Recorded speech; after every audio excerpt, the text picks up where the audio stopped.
시간은 1분 30초 드리겠습니다. 문 후보 시작해 주십시오. 예, 국민 여러분 안녕하십니까. 1960년 4.19 혁명, 우리 국민들은 아주 위대한 승리를 거두었지만 정치가 실패하는 바람에 미완의 혁명이 되고 말았습니다.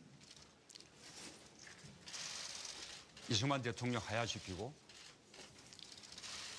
자유당 독재 끝내는 그런 승리를 거두었지만 정치가 실패해서 결국 5.16 군사 쿠데타로 대한민국의 정치와 민주주의가 더 후퇴하고 말았습니다. 1987년의 6월 항쟁도 국민들은 50 군사 독재 정권을 끝내고 대통령 직선제를 쟁취하는 그런 위대한 승리를 거두었습니다.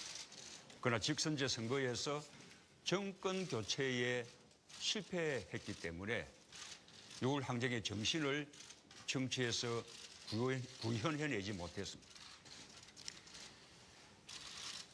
이번은 드디어 세 번째입니다. 우리 국민들이 늘 하시는 말씀대로 3세번인 것 같습니다. 이번 촛불혁명, 정권 교체로 이어져야만 그 촛불혁명이 완성될 수 있습니다. 특히 촛불혁명을 구현해내는, 촛불 정신을 구현내는, 촛불 민심을 받드는 정권 교체를 해내야만 촛불혁명을 완성시킬 수 있습니다. 이번에도 정권 교체에 실패한다면 촛불혁명은 또다시 실패하고 우리 사회는 과거로 돌아가서 또다시 이게 나라냐라는 탄식을 되풀이하게 될 것입니다. 그런 점에서 볼 때 국민 여러분, 누가 촛불과 함께 해왔습니까? 누가 촛불 민심을 받들 수 있는 후보입니까? 누가 정권 교체 이후에 촛불 정신을 구현해낼 진짜 정권 교체를 할 수 있는 사람입니까? 저는 저 문재인밖에 없다고 자부합니다. 우리 국민들께서 지난 겨울 내내 추운 광장에서 촛불을 들었던 그 간절한 마음으로 저 문재인과 함께 대한민국의 적폐를 청산하고 공정하고 정의로 완전히 새로운 대한민국 함께 만들어 주시기 바랍니다. 감사합니다. 네, 모두 발언 잘 들었습니다. 본격적인 토론에 들어갈 텐데요. 패널과 후보 간에 이루어지는 질문과 토론은 각각 2차례씩 있고요. 4분 안에 이루어집니다. 그 안에 보충 질문과 추가 질문이 가능합니다. 한정된 시간이지만 충실한 토론이 이루어질 수 있도록 질문하는 패널과 답변하는 후보께서는 시간을 맞춰서 준비한 내용을 골고루 반영할 수 있도록 해주시기를 부탁드리겠습니다. 자, 그럼 토론 시작하겠습니다. 먼저 YTN의 추은호 위원부터 시작해 주시죠. 예, 문재인 후보님의 대표적인 구호가 통합과 적폐청산입니다. 후보 경선 당시에는 적폐청산을, 그리고 대통령 선거 전에 임해서는 통합에 비중을 두고 계신데요. 그러면 통합과 적폐청산은 어찌 보면은 모순되고 상충되는 개념일 수도 있습니다. 이 두 가지 과제 어떻게 조화롭게 추진하실 수 있으시겠습니까? 저는 이 적폐청산과 통합이 서로 상충되는 개념이라고 생각하지 않습니다. 저는 함께 가는 것이라고 생각합니다. 적폐청산이라는 말이 특정한 사람들을 배척하거나 배제하자는 것이 아닙니다. 우리 사회를 불공정하게 만들어 왔던 여러 요소들, 정경유착, 부정부패, 반칙, 특권, 이런 것을 만들어 왔던 여러 가지 불공정한 구조들, 또 그런 제도, 시스템, 관행, 심지어 문화까지 이제는 좀 씻어내고 공정하고 정의로운 대한민국을 만들자는 것입니다. 그렇게 공정하고 정의로운 나라가 만들어지면 저는 그것을 통해서 국민들은 자연스럽게 통합될 것이라고 생각합니다. 예, 그러면 뿐만 아니라 국민들 통합을 통해서 이뤄내고자 하는 것도 역시 공정하고 정의로운 대한민국입니다. 그래서 적폐청산과 통합은 함께 가는 것이다. 동전의 앞 뒷면과 같은 것이다. 그렇게 말씀드리고 싶습니다. 예, 그 적폐청산하면은 떠오르는 것이 노무현 전 대통령 시절에 추진했던 과거사 청산 작업입니다. 당시 친일 잔재 청산 그리고 군부 독재 시절에 자행됐던 그런 국가 폭력에 대한 그 대대적인 과거사 청산 작업이 진행된 적이 있습니다. 그것을 연상하면서 보수 정권 9년을 지나면서 이 과거사 청산 작업이 흐지부지 됐다라는 시각도 존재하고요. 또 과거사 청산 작업이 국론을 국민들을 분열시켰다라는 그런 비판적인 시각도 분명히 존재합니다. 문 후보께서 말씀하시는 적폐청산은 이런 과거사 청산 작업을 재개하겠다 그런 의미도 담고 있는 것입니까? 이 과거사 청산하고는 전혀 성격이 다르다고 무슨 말씀드리는데 과거사 청산도 지금 말씀 속에는 저는 조금 이 다른 부분이 있다고 생각합니다. 이 과거사 청산이 국민들을 분열시킨 면이 있다 이렇게 이제 말씀을 하셨는데 과거에 잘못됐던 많은 일들, 억울한 일들을 그냥 없었던 듯이 덮고 넘어가는 것이 그것이 진정한 국민 화합의 길이라고 생각하지 않습니다. 그런 사건들에 대해서 진상을 제대로 규명하고 억울했던 사람들에 대해서는 명예를 회복시켜주고 필요한 국가가 적절하게 보상하고 그렇게 진실을 규명한 위에서 역사적인 성찰이 있어야 저는 진정한 이 국민 화합이 있을 수 있다고 생각합니다. 그래서 그때 과거사 청산 기구의 이름도 진실과 화해위원회였습니다. 진실을 통해서 화해를 추구한다는 것이죠. 그게 남아공이 똑같은 방식으로 과거의 일들을 덮고 넘어가서 국민 화합을 이룬 것이 아니라 이 백인들에 의한 여러 가지 흑인들에 대한 잘못됐던 일들을 제대로 진실을 규명함으로써 그 토대 위에서 흑백의 통합과 화합이 이루어졌던 것이거든요. 그것이 과거사 청산의 목표였다라는 말씀을 드리고 과거사 청산은 그런 개별 사건에 대해서 규명하는 것입니다. 그러나 지금 제가 말씀드리는 적폐청산은 하나하나의 사건을 다시 조사해서 뭔가 문책을 한다거나 그런 뜻이 아니고 아까 말씀드린 대로 우리 사회를 아주 불공정스럽게 만드는 반칙과 특권이 행행하는 이렇게 만들어 왔던 여러 가지 구조들, 시스템들, 관행들을 이제는 조금 그 자체를 청산하자는 것이죠. 예, 알겠습니다. 예, 통합에 대해서 한번 여쭙겠습니다. 문 후보께서 말씀하시는 통합, 당장 통합 정부를 통해서 그 인선을 통해서 구체화되지 않을까라는 생각이 듭니다. 인선 기준으로 보수와 진보를 뛰어넘는 통합 정부 이렇게 구상을 밝히신 적이 있는데 그러면은 이 통합 정부에 문 후보님의 경쟁자인 안철수 후보의 국민의당까지도 포함되는 것인지 아니면 문 후보께서 적폐 세력으로 지목하신 그 자유한국당 소속까지도 포용하는 개념인지 궁금합니다. 우리가 통합을 이야기할 때 자꾸 이렇게 정치 세력 간에 어떻게 손을 잡을 것인가라는 관점으로 뭐 다들 말씀하시는 것 같습니다. 그러니 자꾸 이제 연정 이야기도 나오고 뭐 그렇게 되는데요. 저는 통합은 정치 세력 간에 뭐 손잡는 것이 아니라 국민들이 통합의 대상이라고 생각합니다. 지금까지 우리 사회는 국민들이 이념적으로 보수냐 진보냐 이렇게 너무 이렇게 분열되어 왔습니다. 지역적인 갈등을 통해서도 또 분열되어 왔습니다. 세대 간에도 또 노소 세대 간의 분열이 극심합니다. 심지어 뭐 근래에는 종교 간의 어떤 갈등까지도 이렇게 심해지고 있는데 이렇게 분열시킨 그 요인 가운데서는 생각이 다른 사람들을 그냥 생각이 다르다고 인정하지 않고 생각이 다른 사람들은 종북이다, 좌파다 이렇게 말하자면 인정하지 않고 적대하는 그리고 심하게는 블랙리스트를 통해서 아예 탄압을 가하는 이렇게 국민들을 편을 나누는 정치 이것이 우리 대한민국의 통합을 가로막아 왔다고 생각합니다. 이런 분열의 정치를 끝내고 국민들 간의 대통합을 이루자는 것이 제가 말씀드리는 통합입니다. 저는 그 점에서 우선은 전국 모든 지역에서 고르게 지지받고 있기 때문에 지역 갈등을 해소할 수 있는 아주 적임자입니다. 그리고 보수 진보라는 이 이분법 이제는 소용없는 아무런 의미가 없는 시대가 되었다고 생각하고 보수 진보가 함께 이렇게 가야 한다고 생각합니다. 세대별로도 저는 젊은 세대의 지지를 받고 있지만 저 자신은 5060 세대여서 세대 간의 통합도 잘 이룰 수 있는 위치에 있습니다. 그런 차원에서 통합을 말씀드린 것이고 정치 세력 간에는 저는 협치의 대상이라고 생각합니다.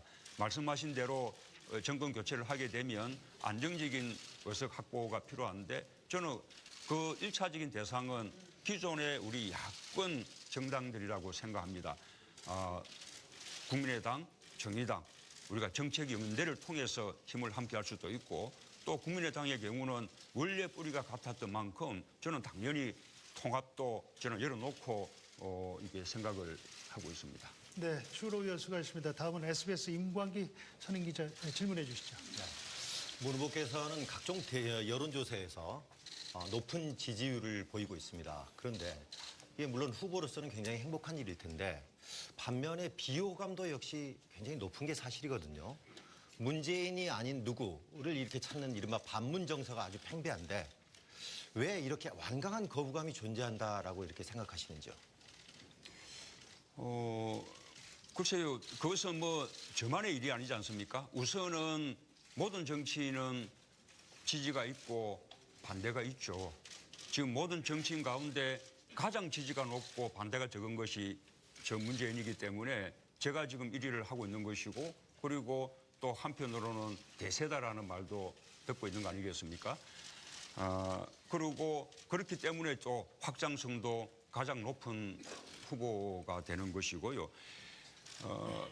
저에 대한 반대 가운데 아주 완강한 반대, 문재인만 아니라면 누구나 이런 이제 반대가 있다면 저는 그것은 정권 교체에 대한 두려움 때문이라고 생각합니다.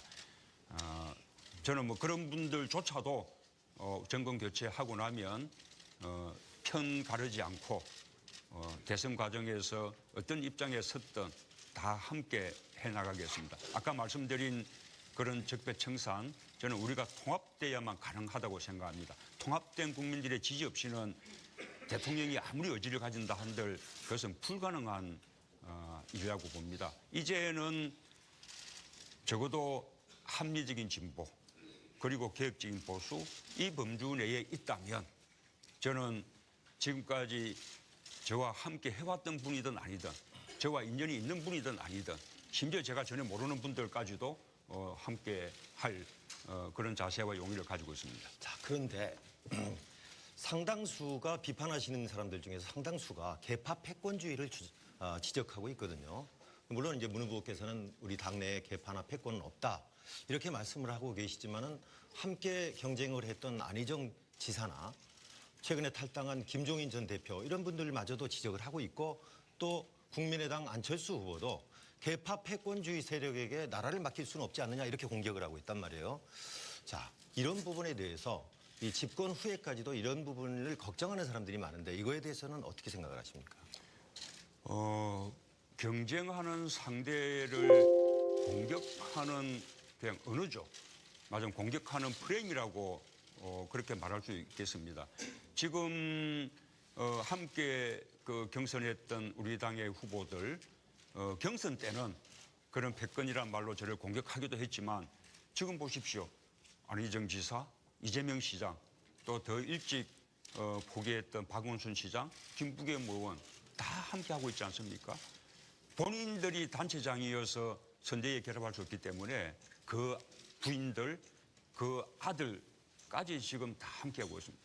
함께 했던 그 캠프의 사람들도 모두 통합선대위에 다 함께 했고 심지어는 거기에 함께 했던 정책 전문가들까지도 통합 우리 정책 포럼을 형성했습니다. 이렇게 우리 더불어민주당은 그야말로 민주주의자들의 정당이다는 점을 말씀드리고 그렇게 패권주의라면 국민들로부터 폭넓은 지지를 받을 수 있겠습니까?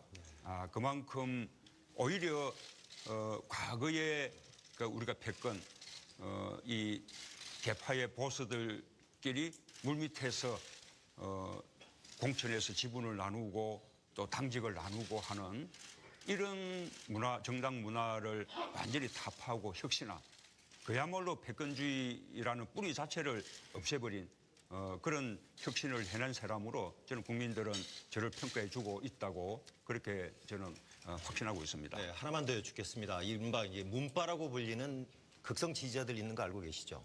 네, 뭐 충성도가 높은 지지자 있다는 건 굉장히 좋은 일인데 이게 지나치다 보면은 후보 본인에게도 확장성에 굉장히 문제가 있지 않습니까? 더군다나 이제 국민 통합에도 저의 요인이 될 수 있는데 이런 부분에 대해서는 어떤 생각을 갖고 계십니까? 우선은 문자 폭탄을 비롯한 SNS 상의 그 공격들 아마 뭐 저만큼 많이 받은 사람 우리 지금 대한민국 정치판에 없습니다. 지금 나서 있는 후보들 모두가 받은 양보다 훨씬 많으냐.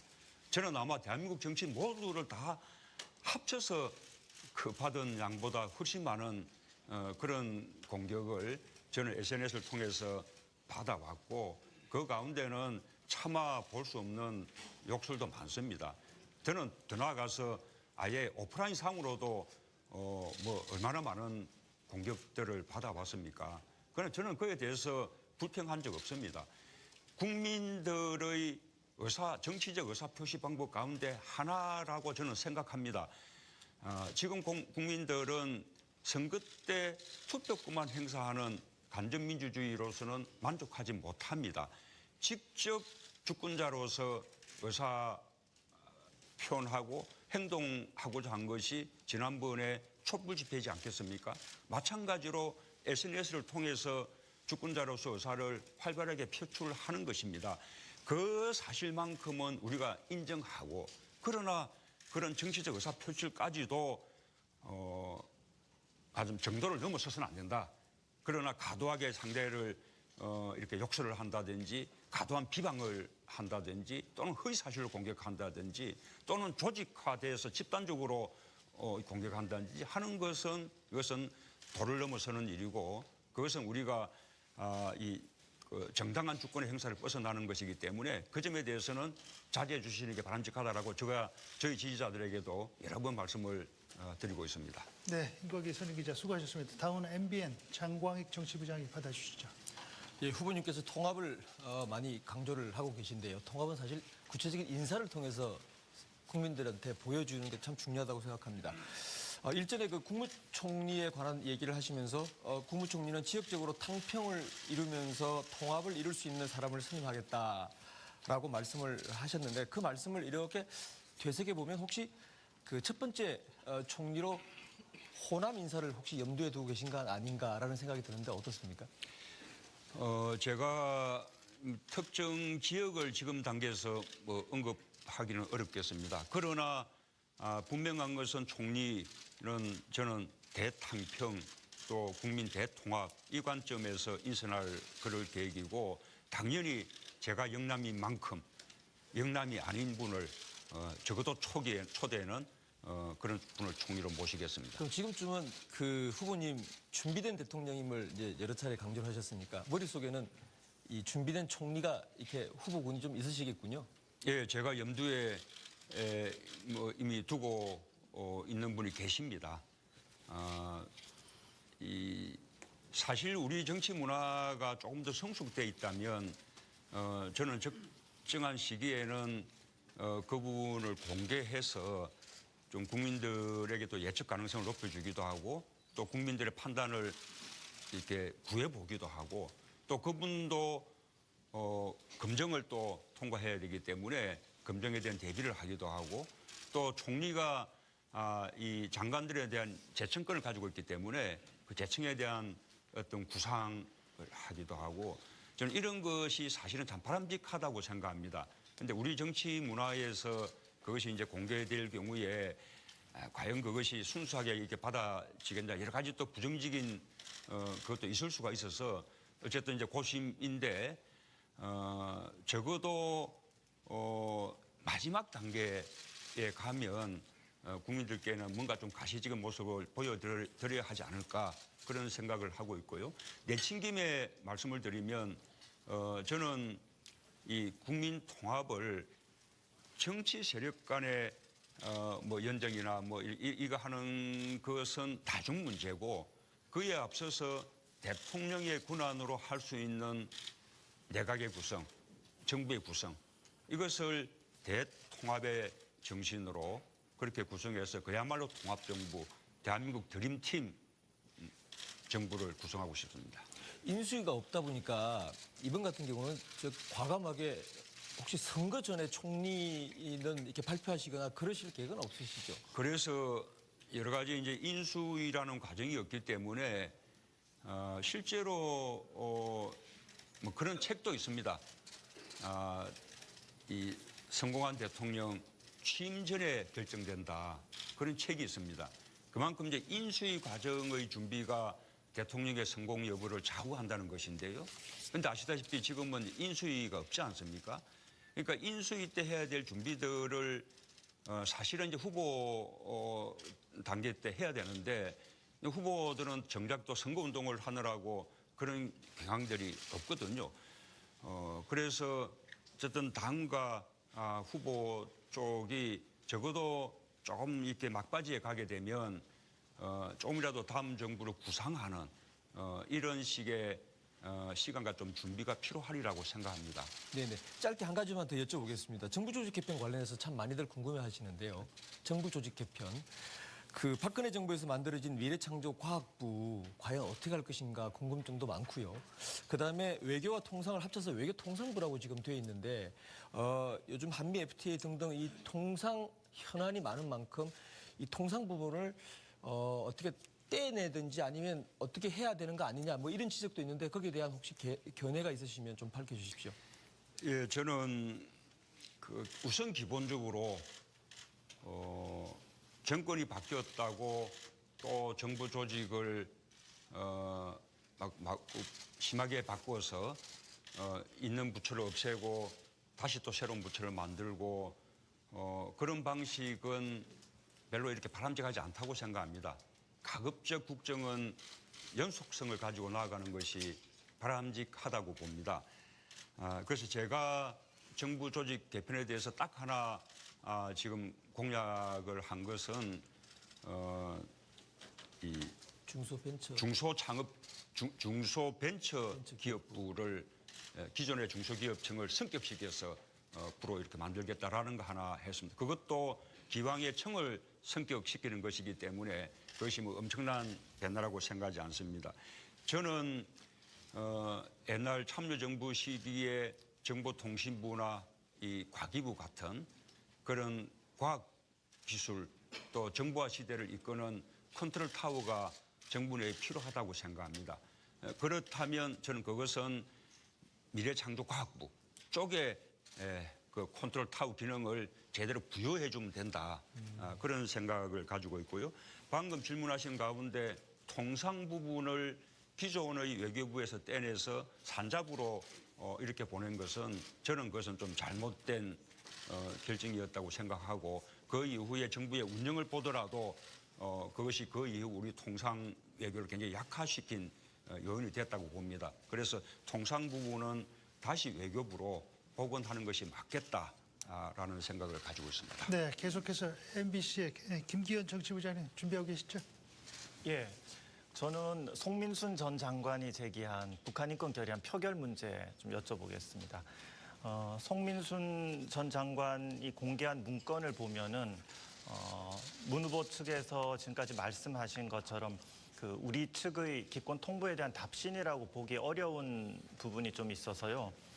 예를 들면 우리가 기권 결정을 통보를 했다면은 거기에 대한 북측의 답신이라면 적어도 뭐 고맙다라든지 다행이다 이런 좀 긍정적인 평가나 표현이 있었어야 하지 않나 그런 생각이 들어서 설명을 좀 부탁드리고요. 또 이런 문제가 북한의 그 반응을 쉽게 좀 예상할 수 있는 문제인데 굳이 또 통보를 했어야 되는지 그것도 또 궁금합니다. 무엇보다도 집권하신 후에 이런 대북 문제를 대해서 북한에 대해서 통보를 한다든지 또 이렇게 의견을 물어보는 그런 절차를 밟을 그런 용의가 있으십니까? 예, 우선은 혹시라도 또 제 답변이 조금이라도 또 이렇게 좀 왜곡되게 다뤄질까봐 조금 조심스러운데요. 우선은 지금의 잣대로 그 시기를 봐서는 안 된다고 생각합니다. 아시다시피 그 시기는 남북 정상회담 직후에 남북 총리회담, 또 남북 국방부 장관 회담, 그다음에 부총리 회담, 이런 수많은 후속 회담이 진행되고 있는 시기였습니다. 거기에 나오는 11월 16일 그 회일 당일도 서울에서 남북 총리회담이 열리고 있었고, 대통령이 총리회담차 내려온 북한 총리와 점심을 함께한 그런 날이었습니다. 송민순 장관 본인의 회고록에도 나옵니다. 외교부가 북한 쪽을 접촉해 본 결과 북한이 반대는 하지만 그렇게 심하게 반대할 것 같지 않았다. 그렇게 외교부는 외교부대로 북한에 대해서 접촉하면서 북한에 대해서 파악하고, 통일부는 통일부대로 통일부 라인을 통해서 북한에 대해서 이런저런 정보들을 갖고, 국정원은 두말할 나위 없이 폭넓게 북한에 대한 정보를 가지고 있고, 여러 가지 소통을 하고, 이것이 그야말로 바람직한 남북관계지 않습니까? 그런 남북관계로 되돌아가야 된다라는 말씀을 드리는데, 이 말씀에는 좀 오해가 없으시기 바랍니다. 뿐만 아니라 그때 우리가 통보했다는 것인데, 그 답변에도 보시다시피 기권해 줘서 고맙다거나 이런 게 없지 않습니까? 그러니 우리가 통보를 한다 하더라도 우리가 찬성이다, 기꺼이다 이렇게 통보하지 않는 거죠.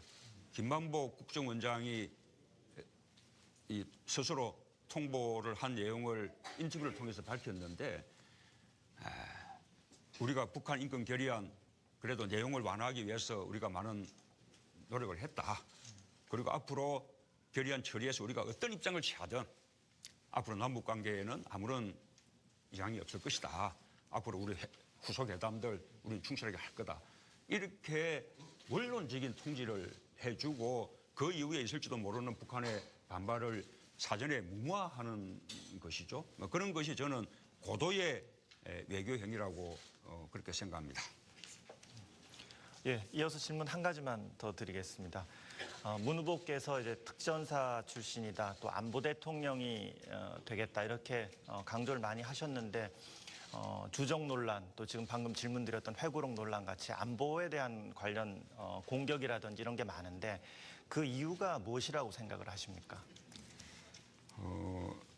우선은 하나는 아까 말씀드린 대로 정권 교체에 대한 두려움이 있다고 봅니다. 또 하나는 그동안 우리 이 정권을 쭉 유지해왔던 그 세력들이 끊임없이 안보 파리 장사를 하면서 생각이 다른 이 정치 진영을 끊임없이 종북 좌파라고 그런 프레임으로 매도를 해왔죠. 과거에 김대중 대통령께서 평생 동안 빨갱이라고 그런 식으로 공격받았던 것이나 저는 똑같다고 생각합니다. 그러나 남북 관계를 제대로 발전시키고 진정한 안보를 이루어낸 것은 그때 좌판이 빨갱이니 하며 공격받았던 김대중 대통령이었고 노무현 대통령이었습니다. 저는 지금도 끊임없이 안보, 종북, 좌파 이렇게 국민들을 편갈라서 공격하는 이 세력이야말로 오히려 국민들을 분열시켜서 우리 안보 역량을 회약하게 만드는 그런 가짜 안보 세력이라고 저는 규정을 짓습니다. 그리고 이번 정권 교체는 그야말로 가짜 안보를 진짜 안보로 바꿔내는 것이다. 그렇게 국민들께 말씀드리겠습니다. 네, 다음 CBS의 홍재표 정치부장 질문 이어가 주십시오. 예, 지금 후보께서 얼마 전에 북핵 관련 북핵 해법에 대한 공약을 냈습니다. 그 내용을 보면은 이제 한국 주도, 한국 역할론을 강조하셨고 그리고 이제 동시 해결 원칙 그리고 평화 협정 뭐 이런 키워드들을 이제 나열을 했습니다. 과거의 시각으로 보면은 매우 이제 과감한 그런 해법이고 현재 어떤 대북 그 해법 기조를 이제 크게 바꾸는 대전환적인 그런 공약인데요. 이게 과연 한 10년쯤 전에 이제 제시됐더라면은 북한으로서는 매우 유인책이 됐을 수 있을 것 같습니다. 하지만 문제는 지금 이제 이명박 정부 그리고 박근혜 정부 한 9년이 지나는 동안 북한의 핵 미사일 능력이 매우 고도화됐다는 점입니다. 북한으로서는 이제는 곧 이 실전 배치가 눈앞에 와 있는데 이 정도 갖고는 양보할 수 없다, 포기할 수 없다, 뭐 이렇게 나올 수가 있을 것 같습니다. 이에 대한 어떤 유인책 보관이 있으신지요? 우선은 북한 핵 문제 해결을 위한 그 측면에서는 이명박 박근혜 정부가 참담하게 실패했다는 사실을 우리가 인정해야 합니다. 실패 정도가 아니라 아무것도 한 일이 없었습니다. 북한의 핵 폐기 선언 없이는 아무것도 하지 않겠다라고 하니까 정말로 아무것도 하지 않는 가운데 북한 핵은 갈수록 고도화돼서 이제 실제 무기로서 우리를 위협할 수 있는 지경에 와 있습니다. 그 점은 미국도 꼭 같습니다. 지금 트럼프 대통령은 그때 미국이 취해왔던 전략적 인내라는 대북 정책이 잘못됐다고 그 방향 전환을 예고를 하고 있는데 물론 그 방향 전환 속에는 이제는 선제 타격이라는 그런 군사적 옵션과 함께 또 대화라는 카드를 이렇게 하고 있습니다. 저는 이 군사적 옵션은 실행하기가 어렵다고 보면 결국은 미국이 갈 수 있는 것은 대화라고 봅니다. 지금 미국이 하고 있는 많은 노력도 북핵 폐기를 위한 협상 테이블로 끌어내기 위한 노력이라고 저는 그렇게 거의 뭐 단언적으로 말씀드립니다. 우리도 마찬가지의 노력이 필요합니다. 그렇게 미국은 북한하고 대화를 도모하고 있고 작년에 이미 아시다시피 우리를 따돌리고 말하자면 세컨드 트랙 이렇게 고위급 대북 협상을 한 적도 있습니다. 지금처럼 우리가 계속해 나가면 우리는 북한과 미국 간의 논의의 구경꾼이 되는 것입니다. 또 미국과 중국 간의 논의에서도 우리는 구경꾼 역할밖에 못합니다. 그래서 이제는 우리가 주도해야 된다는 것이고요. 결국은 다자 외교를 통해서 북핵의 완전한 폐기로 가야 된다고 생각할 때 그 다자 외교에서 우리가 과거의 육자회담을 우리가 주도해서 9.19 공동성명을 이끌어냈듯이 그 다자 외교 틀 속에서 우리가 주도해 나가야 된다는 말씀을 드리고 아까 말씀드린 대로 북한 핵의 완전한 폐기와 평화협정 그리고 북미 관계의 정상화 이것은 말하자면 포괄적으로 이루어져야 합니다. 그러나 한꺼번에 하기 어렵기 때문에 단계별로 말하자면 동시 행동으로 나아가야 되는 것이죠. 과거하고 달라진 점이 있다면 말씀하신 대로 북한 핵이 아주 고도화되어 있다는 점이 다릅니다.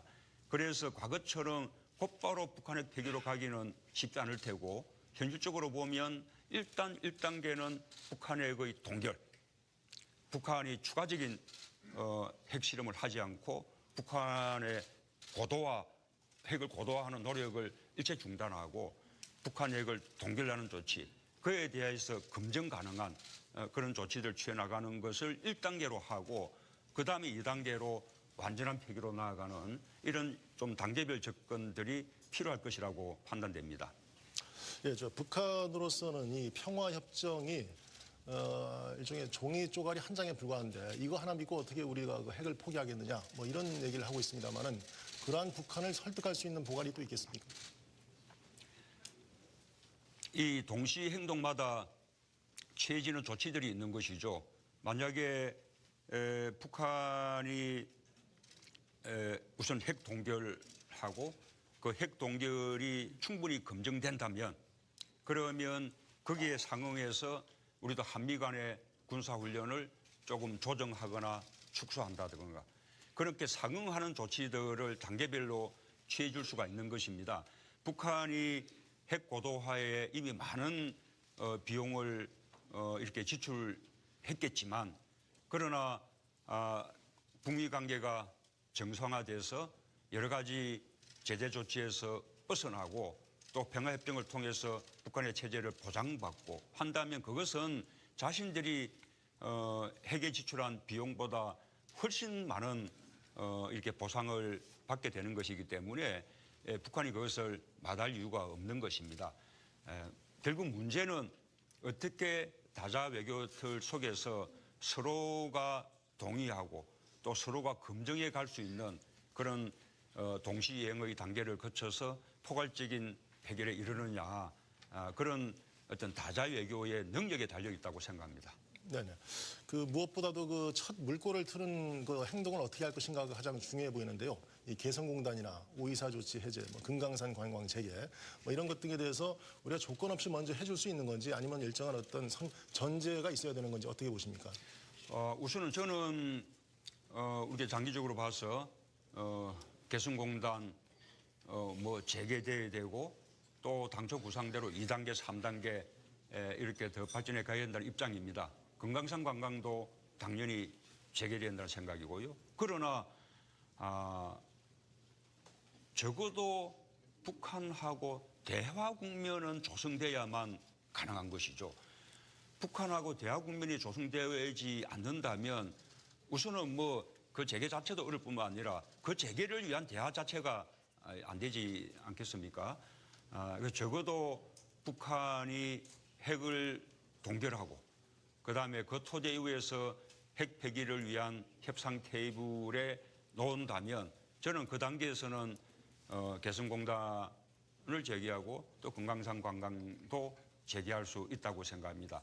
그래서 그 점에서 저는 북한에게 여러 차례 경고했습니다. 지금 다행히 태양절 또 인민군 창건일이 그냥 지나갔습니다만 어쨌든 아직도 6차 핵실험 여전히 가능성이 남아 있습니다. 만약에 북한이 6차 핵실험을 강행한다면 이 적어도 남북 간에 적어도 상당 기간 동안 대화는 불가능해집니다. 그러면 우리가 5년 단임 정부라는 것을 생각하면 다음 정부에서도 남북 관계는 개선된다는 것이 사실상 어려워진다는 이야기입니다. 그것은 북한을 그만큼 더 국제적으로 고립시키고 또 북한의 체제가 그대로 유지될 것이라는 그런 식의 보장을 더 희박하게 만드는 북한 스스로가 고립과 어려움을 자초하는 길이다라는 것을 제가 강력하게 북한에 대해서도 경고를 해두는 바입니다. 네, 한 차례 이제 질문 답변이 돌아왔습니다. 이제 후반부 패널들의 두 번째 질문들 하실 텐데요. 압축해서 좀 부탁드리겠습니다.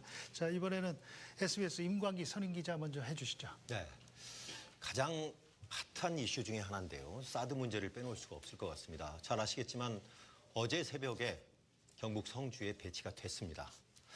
자, 문 후보께서는 대선 앞두고 왜 이렇게 서두르는지 모르겠다. 그리고 차기 정부에 맡겨야 한다 하는 기존 입장을 계속 고수하셨는데 자, 미국 측에서는 빨리 배치시키고 또 가동에 들어가겠다 이렇게까지 이야기를 해놓고 있거든요. 10여일 뒤에 대통령이 만약에 되신다면은 다 배치가 되고 가동까지 들어갈 거를 어떻게 하셔야 됩니까? 다시 미국한테 철수시켜라 이렇게 이야기를 해야 되나요? 어떻게 될까요? 우선은 그 외교는 또 주어진 현실의 토대 위에서 또 가능한 외교를 하는 것이죠. 지금까지는 사드 부품이 반입됐다는 것이고 또 반입된 부품 중에 일부가 드디어 이제 성주 골프장까지 또 들어갔다는 것인데 그렇게 부품이 옮겨졌다는 것하고 그것을 설치하고 운영한다는 것하고는 또 차원이 다른 문제라고 생각합니다. 아직도 환경영향평가 이루어지지 않았고요. 주민 설명에도 이렇게 충분히 되지 않았죠. 어쨌든 앞으로 다음 정부에 이렇게 넘어서면 다시 그 문제에 대해서 미국과 또 한편으로는 중국과 그리고 또 그것을 카드로 북한과도 이렇게 대화할 여지가 남아 있고 또 국내적으로도 국회 비준을 비롯한 그런 공론화의 과정을 밟을 여지가 있다고 생각합니다. 저는 우리 미국에 대해서도 이렇게 말씀드리고 싶습니다. 과연 미국이라면 이런 문제, 미국 의회의 통제 없이 정부가 독단으로 강행할 수 있겠습니까? 저는 그렇지 않을 거라고 생각합니다. 당연히 의회의 승인을 받을 것이고 사전에 의회와 충분히 협의할 것입니다. 우리 대한민국도 민주주의 국가입니다. 민주주의 국가로서 사드 배치에 앞서서 국내에서 민주적인 절차가 필요하다라는 점에 대해서는 저는 미국도 인정할 것이라고 저는 확신합니다. 제가 대통령이 되면 그런 점을 놓고 트럼프 대통령과 대화해서 그 문제를 순리적으로 풀어나가겠습니다. 그래서 한편으로는 우리 안보도 지키면서 또 한편으로는 대중관계의 훼손도 막아서 국익을 지켜내는 그런 합리적 결정을 해낼 것입니다. 문 후보님 혹시 이제는 코리아 패싱 아셨습니까? 며칠 전에 토론회 때 유승민 후보로부터 코리아 패싱 모른다고 좀 난감해 하셨는데 알고 보니까 미국 사람도 모르는 국적 불명의 용어던데요. 자, 결국은 한반도에 한국이 없는 이른바 남한 왕따죠. 이 핵 문제라든가 한반도 문제에서 우리만 지금 소외가 돼 있는데 이거 어떻게 해야 됩니까? 특히 이 한미일 중러 이 4대 강국들하고 외교가 사실상 굉장히 불편한 관계가 지금 계속 이어지고 있거든요. 자, 집권 후에 외교 문제에 대해서는 어떻게 생각하시는지 말씀. 그래서 적어도 한반도 문제만큼은 우리가 주인이다. 우리가 주도해야 된다라는 분명한 자세가 필요합니다. 과거에 김대중 노무현 정부 때 미국이 우리를 무시하고 대북 정책을 일방적으로 펼쳐나가는 것을 보신 적이 있습니까? 이런 코리아 패싱을 만들어낸 것이 바로 이명박 박근혜 정부입니다. 오로지 미국에게 전적으로 맡기다시피 하니 미국은 우리 의견을 따로 물어볼 필요도 없는 것이죠. 우리가 북한하고 활발하게 대화하고 있으면 미국이나 중국은 우리가 북한하고 어떠한 접촉을 하고 있으며 어떤 대화를 나누고 있으며 어떤 진도를 내고 있는지 그에 대해서 우리에게 정보를 의존하게 됩니다. 우리를 무시할 수가 없죠. 우리가 미국이나 중국에게 더 중요한 정보를 제공할 수 있을수록 미국이나 중국은 우리를 더 중요시하면서 자신들도 가지고 있는 더 중요한 정보를 우리에게 제공해 줍니다. 우리가 미국이나 중국에 대해서 큰 소리 칠 수 있는 길은 우리가 남북관계를 주도하는 길밖에 없다. 그렇지 않으면 우리가 미국이나 중국의 국력을 무슨 수로 당해내겠습니까? 방금 이 부분들은 정말로 국가를 경영하는 그 사람들이 머리에 꼭 담아야 될, 명심해야 될 일이라고 생각합니다. 네, 다음 MBN 장광익 정치부장님 질문해 주시죠. 네, 경제 분야 질문 하나 하겠습니다. 그 며칠 전 토론회 때 그 1%도 안 되는 극히 일부분이라고 제안을 이제 하시긴 하셨습니다만은 그 일부 대기업 노조 문제를 조금 지적을 좀 해볼까 합니다. 아시다시피 고임금에 또 고용 승계에 잦은 파업에 뭐 이런 이기주의적인 모습을 보이는 아주 극소수의 일부 대기업들이 있는 게 사실입니다. 물론 건강한 대다수의 노조들은 이제 그렇지 않죠. 그것 때문에 국민들로부터 또 귀족 노조라는 그런 평가도 받고 있는 것도 사실이고요. 참 경제가 어렵습니다. 혹시 그 대통령이 되고 나시면 이런 아주 극소수라고 이제 말씀을 하시긴 하셨지만 이런 노조가 국민들한테 부정적인 이미지를 미치고 있는 게 사실이니만큼 좀 그 잦은 파업을 자제한다거나 내지는 비정규직 중소기업을 고려한 좀 대기업 노조의 양보 뭐 그런 것들을 좀 과감하게 제한하고 좀 끌어내실 내지는 뭐 이렇게 좀 중재하실 그런 용의는 없으신가요? 예, 우선은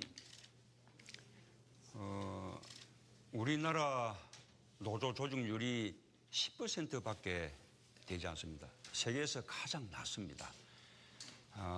다른 나라들은 노조 조직률이 낮은 경우에도 단체 협약의 적용률을 높여서 말하자면 노조에 가입되지 않은 노동자들도 단체 협약에 적용을 받게 하는 그런 제도들이 활발한데 우리는 단체 협약 적용률도 10%밖에 되지 않습니다. 그 가운데 대기업 노조 또 그 가운데서도 뭐 고용세습이라든지 이런 식의 뭐 특권을 행사하는 그런 식의 규정 노조 과연 얼마나 되겠습니까? 우리 한국 경제에 미치는 영향으로 보더라도 그것은 뭐 재벌이 우리 경제에 미치는 영향에 비하면 그것은 그야말로 세 발의 피인 거죠. 그래서 방금 말씀하신 그런 대기업 노조들의 잘못된 행태들을 당연히 개선해야 하지만 그러나 저는 그 개선 작업이 대기업 노조에 대해서만 아니라 재벌 개혁과 함께 이렇게 행해져야 균형이 맞는다라는 말씀을 드리고 또 한편으로는 10%밖에 되지 않는 노동자 조직률을 높여 나가는 그래서 이 비조직 노동자들도 뭔가 이 노동회의소 등을 통해서 자신들의 의견을 이렇게 대변해 줄 수 있는 그런 장치들을 마련해 주는 것과 병행해서 해나가야 된다. 그런 말씀을 드리고 또 그 점에서 이 문제뿐만 아니라 앞으로 우리가 일자리 늘리기라든지 노동시간 단축이라든지 많은 문제에서 노사정의 대타입이 필요합니다. 이 노사정 대타입 과정에서는 노동 쪽의 동의를 또는 또 때로는 양보를 그렇게 이제 받아내야 되는데 저는 그 점에서도 어느 후보보다도 더 노조를 잘 설득해낼 수 있는 후보다 그런 말씀을 드리고 싶습니다. 네, 이번에는 CBS 홍재표 정치부장님 준비하고 계시죠? 네. 저 국방비 관련해서 질문을 드리겠습니다. 지금 유승민 후보나 안철수 후보 같은 경우는 이제 상당 폭의 국방비 증액을 이제 공약을 했는데 이제 문 후보께서도 이제 그보다는 적지만 여전히 국방비 증액이 불가피하다는 입장인 걸로 알고 있습니다. 국방비 증액이 불가피한다 하더라도 그동안에 그 많은 천문학적인 액수를 들여서 우리 군사력이 아직도 이제 이제 전작권 환수도 못할 정도로 이렇게 아직까지 제대로 궤도에 올라가지 못한 그런 점들에 대해서는 분명히 책임을 좀 물어야 되겠지 않겠는가 이런 생각이 좀 듭니다. 그래서 어떤 일종의 국방 적폐 이런 거에 대한 어떤 청산 뭐 의지 단순히 이제 그 방산 비리만 척결한다고 해서 될 것 같지는 않고요. 군사 당국 어떤 책임자들에 대한 어떤 책임을 좀 물어야 된다는 생각이 좀 듭니다. 또 한 가지는 이 기왕에 이제 군 국방비를 증액한다고 했을 경우에 그 북한뿐만 아니라 그 미래의 어떤 잠재 위협, 지정학적인 위협에 대비하기 위해서 해외 공군력 증강이 좀 필요하다고 보는데 예를 들어서 뭐 핵 추진 잠수함, 그러니까 핵 잠수함이 아니고 원자력 잠수함 같은 거 도입 계획이 혹시 그런 것에 대해서는 어떻게 생각하시는지 여쭤보고 싶습니다. 예,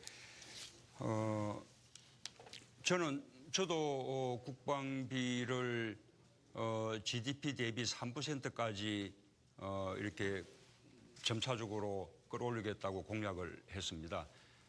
제 개념은 예를 들면 지금 2016년도 GDP 가운데 과연 몇 %를 금년도 국방 예산으로 반영했냐 이 비율로 보면 지금 2.56%쯤 아마 될 것 같습니다. 뭐 자세한 약간의 차이가 있을지는 모르겠습니다만 그러면 3%를 올리려면 해마다 0.1%씩 이렇게 올려가면 됩니다.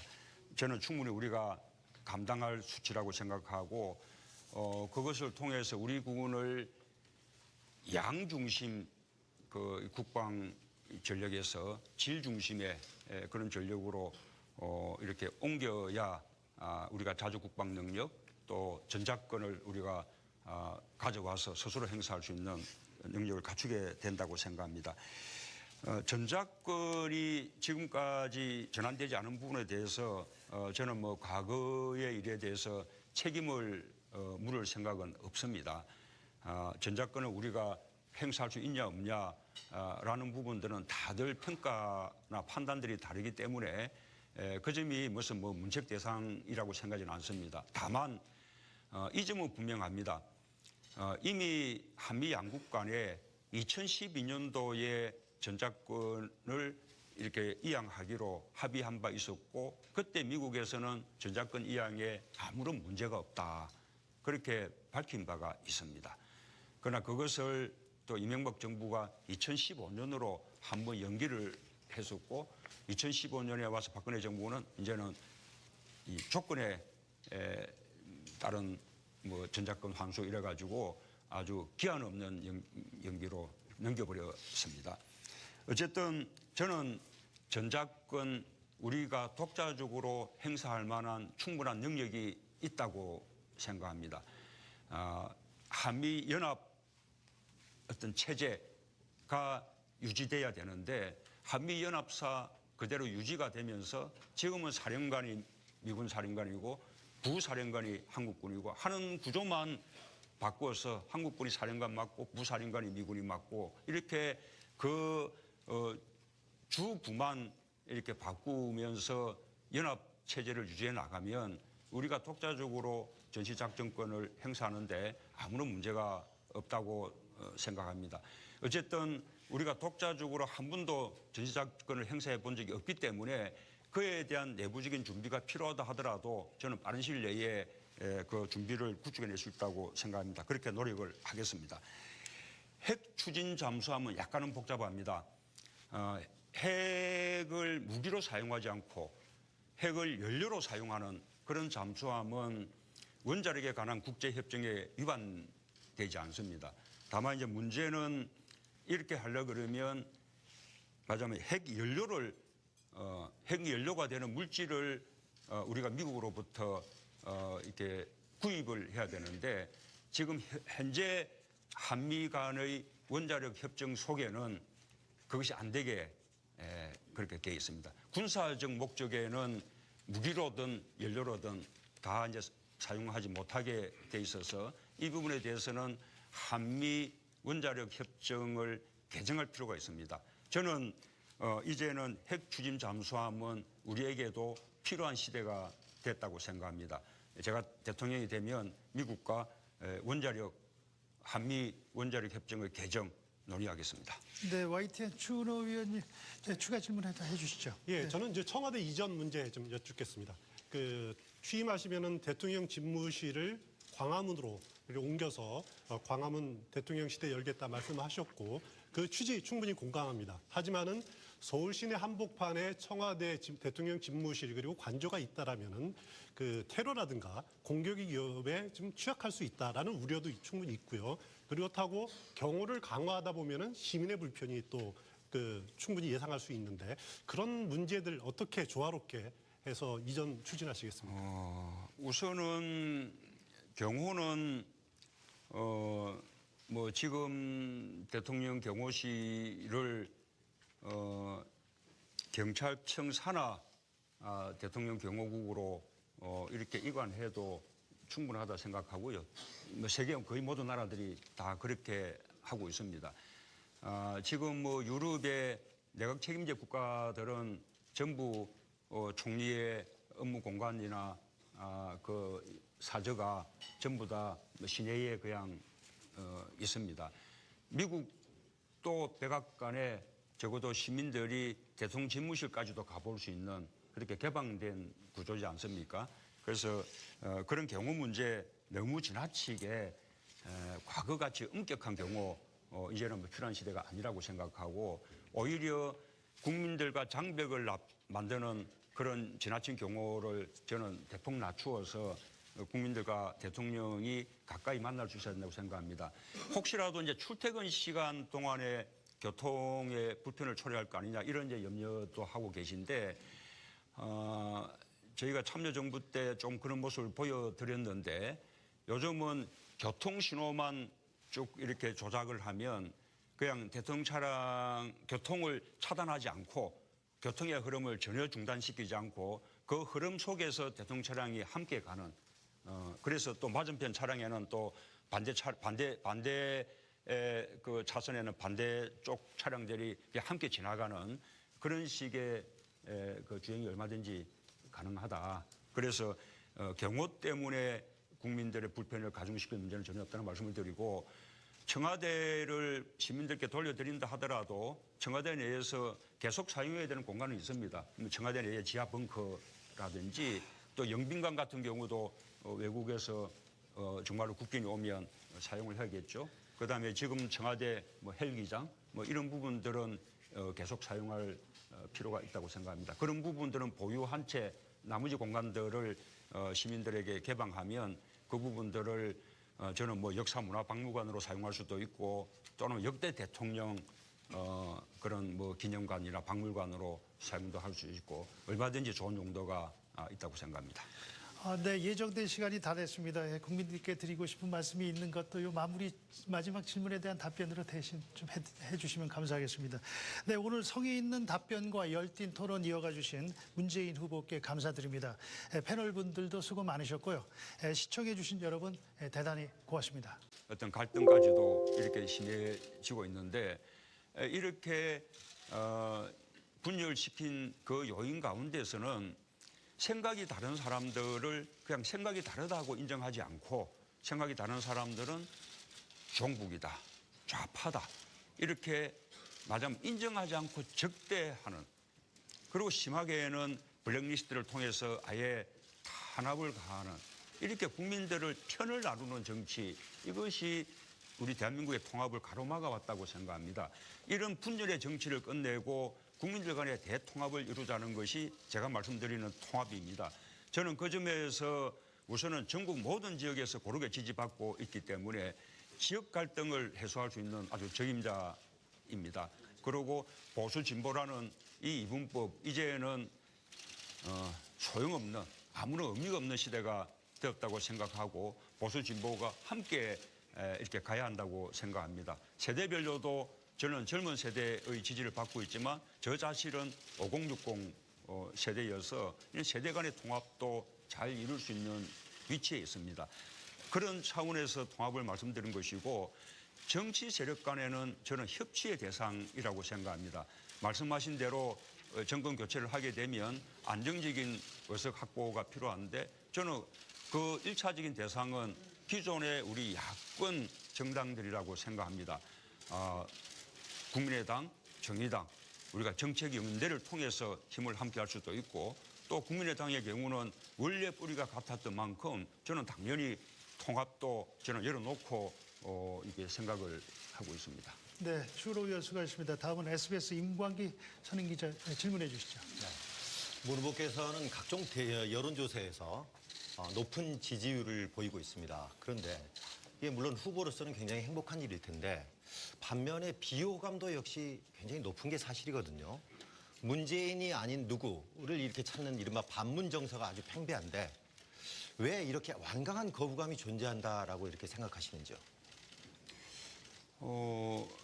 글쎄요, 그것은 뭐 저만의 일이 아니지 않습니까? 우선은 모든 정치인은 지지가 있고 반대가 있죠.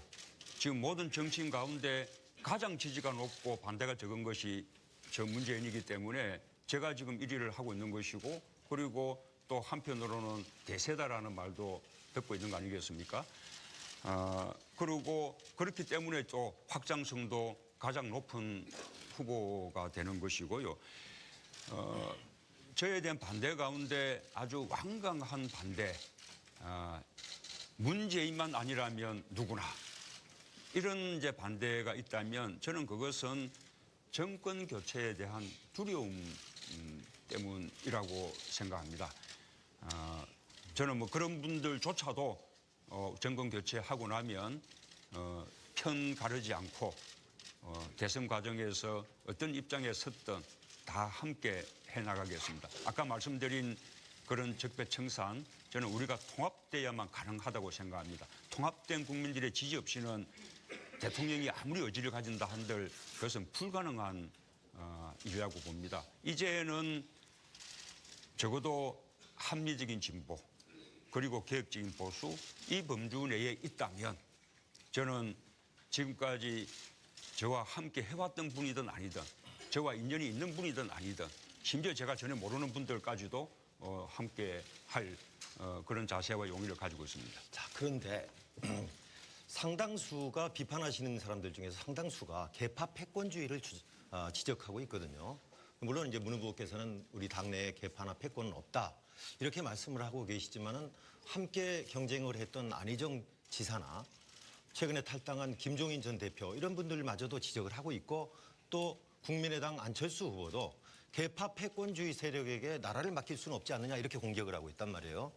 자, 이런 부분에 대해서 이 집권 후에까지도 이런 부분을 걱정하는 사람들이 많은데 이거에 대해서는 어떻게 생각을 하십니까?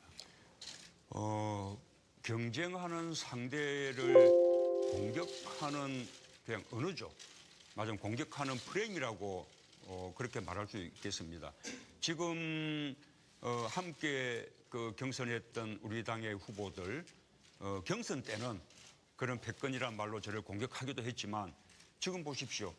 안희정 지사, 이재명 시장, 또 더 일찍 포기했던 박원순 시장, 김부겸 의원 다 함께 하고 있지 않습니까? 본인들이 단체장이어서 선대위에 결합할 수 없기 때문에 그 부인들, 그 아들까지 지금 다 함께 하고 있습니다. 함께 했던 그 캠프의 사람들도 모두 통합선대위에 다 함께 했고 심지어는 거기에 함께 했던 정책 전문가들까지도 통합 우리 정책 포럼을 형성했습니다. 이렇게 우리 더불어민주당은 그야말로 민주주의자들의 정당이다는 점을 말씀드리고 그렇게 패권주의라면 국민들로부터 폭넓은 지지를 받을 수 있겠습니까?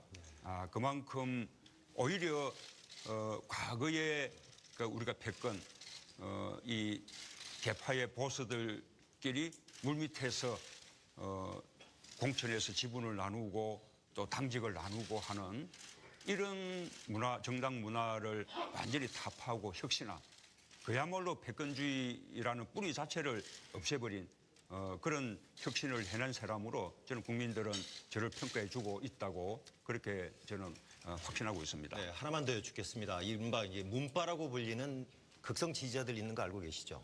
네, 뭐 충성도가 높은 지지자 있다는 건 굉장히 좋은 일인데 이게 지나치다 보면은 후보 본인에게도 확장성에 굉장히 문제가 있지 않습니까? 더군다나 이제 국민 통합에도 저의 요인이 될 수 있는데 이런 부분에 대해서는 어떤 생각을 갖고 계십니까?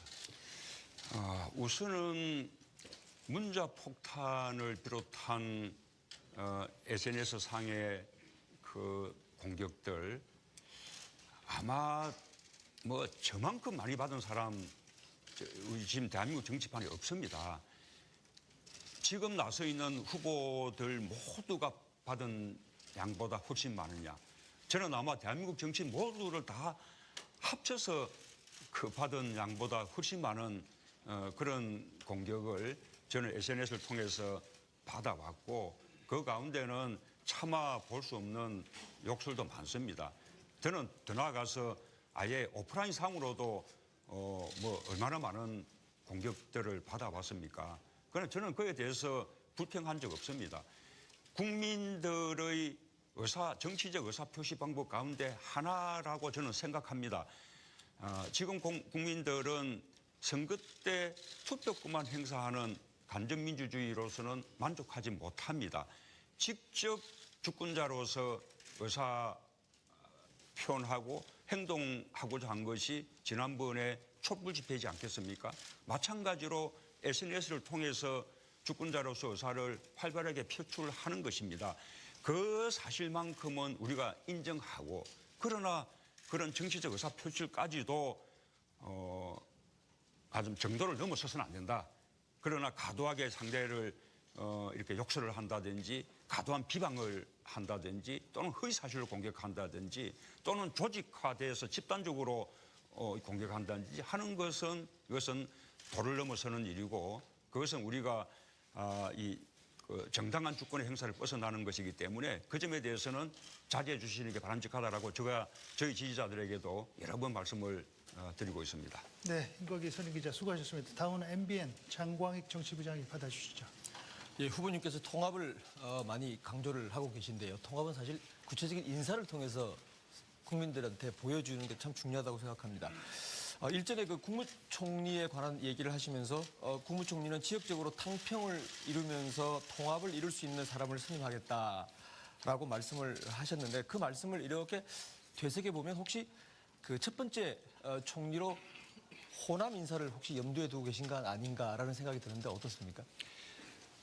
제가 특정 지역을 지금 단계에서 뭐 언급하기는 어렵겠습니다. 그러나 분명한 것은 총리는 저는 대탕평 또 국민 대통합 이 관점에서 인선할 그럴 계획이고 당연히 제가 영남인 만큼 영남이 아닌 분을 적어도 초대에는 그런 분을 총리로 모시겠습니다. 그럼 지금쯤은 그 후보님 준비된 대통령임을 이제 여러 차례 강조를 하셨으니까 머릿속에는 이 준비된 총리가 이렇게 후보군이 좀 있으시겠군요. 예, 제가 염두에 뭐 이미 두고 있는 분이 계십니다.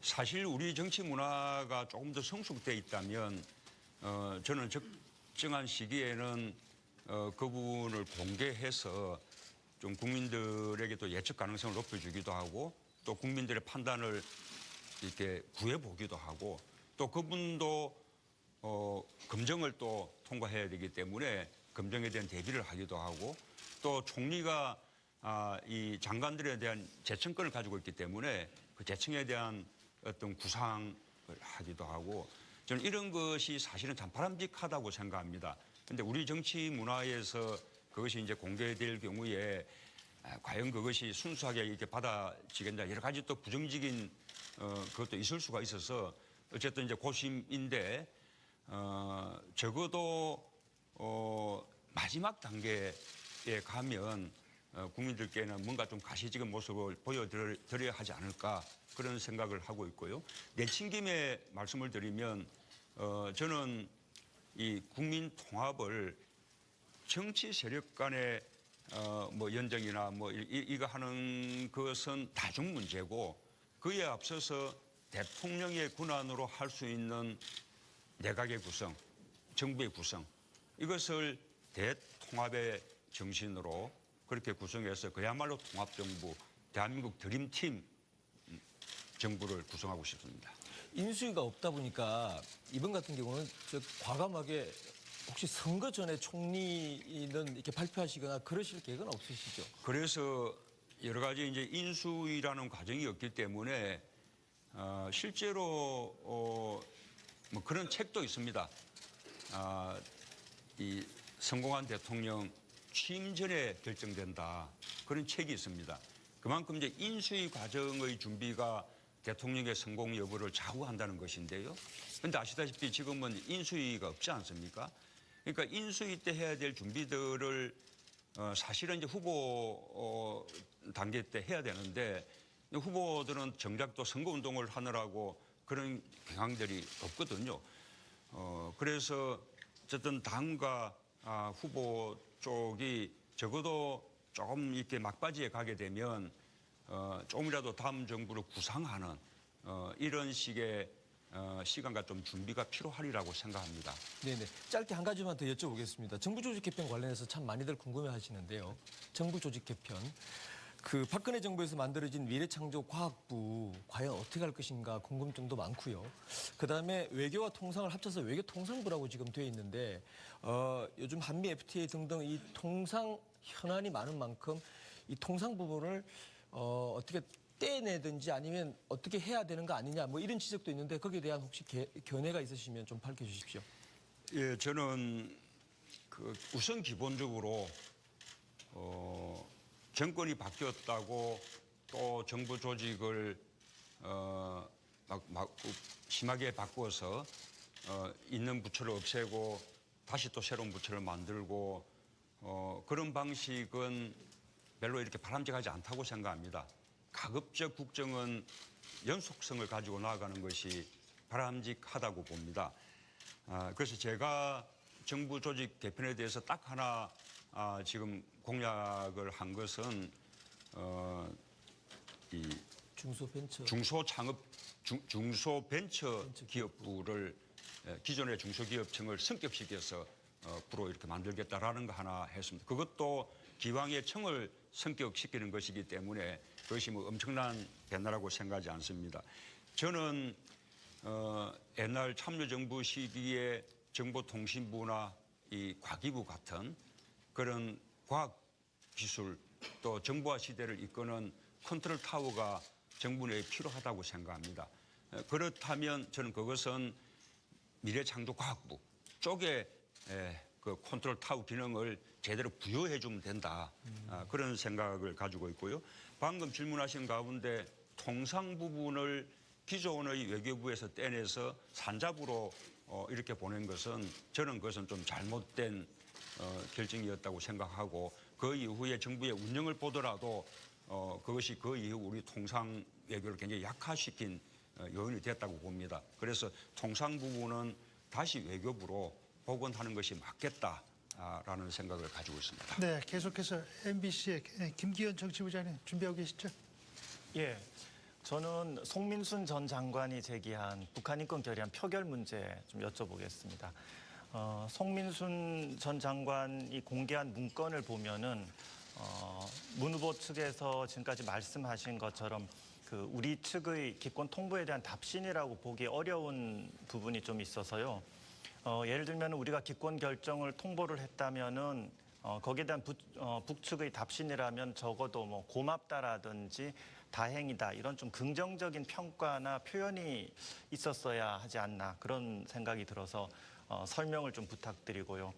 또 이런 문제가 북한의 그 반응을 쉽게 좀 예상할 수 있는 문제인데 굳이 또 통보를 했어야 되는지 그것도 또 궁금합니다. 무엇보다도 집권하신 후에 이런 대북 문제를 에 대해서 북한에 대해서 통보를 한다든지 또 이렇게 의견을 물어보는 그런 절차를 밟을 그런 용의가 있으십니까?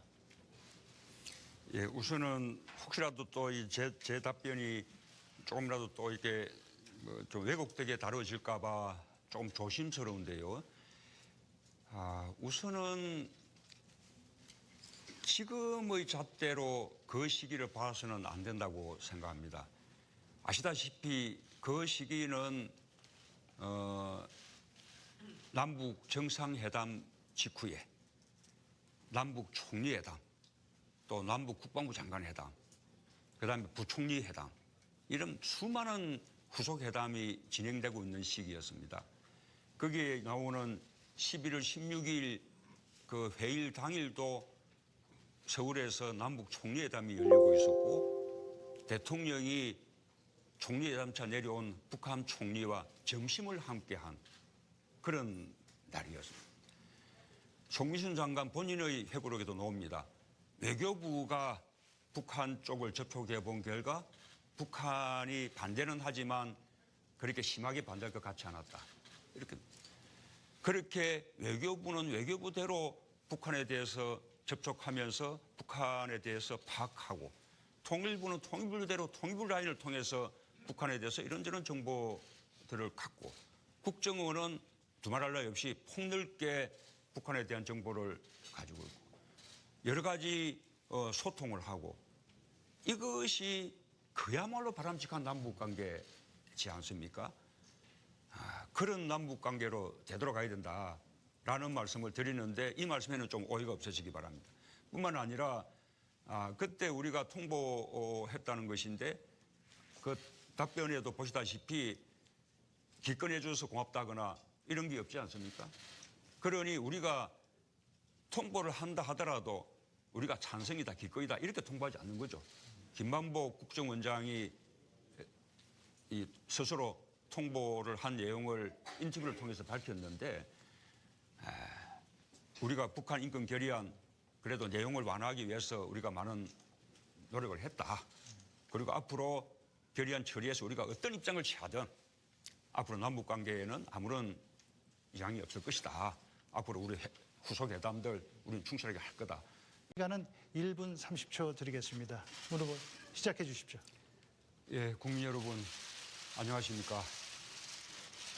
1960년 4.19 혁명